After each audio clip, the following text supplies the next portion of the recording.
14 اگست 1947 بمطابق 27 رمضان المبارک کو پاکستان معرض وجود میں آیا۔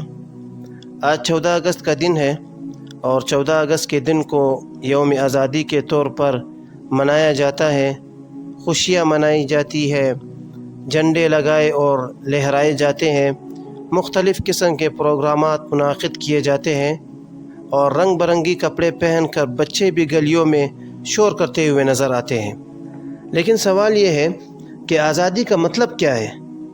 ہم تو آزادی اس کو سمجھ بیٹھے ہیں کہ لوگوں کو تنگ کرنا، لوگوں کو تکلیف پہنچانا، لوگوں پر پانی پھینکنا اور لوگوں کے گاڑیوں کو ہلانا، لوگوں پر سپرے مارنا، ہم اس کو آزادی سمجھ بیٹھے ہیں۔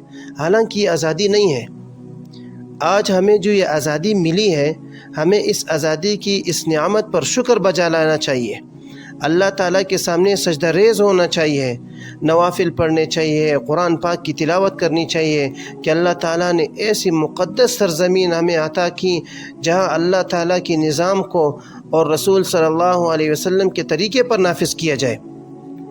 وہ نسلیں جنہوں نے اس ملک کے لیے قربانیاں دی، اپنے اولادوں کو قربان کیا، اپنے جائیدادوں کو، دکانوں کو، فصلوں کو، سب کچھ کو قربان کر دیا، لیکن آج وہ نسلیں قبروں میں ہیں، آج ہمیں اس کا تصور بھی نہیں ہو سکتا۔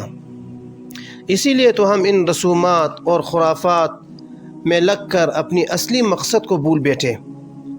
آج 77-78 سال گزرنے کے بعد بھی کیا ہم نے پاکستان کو اسلامی ریاست بنایا ہے؟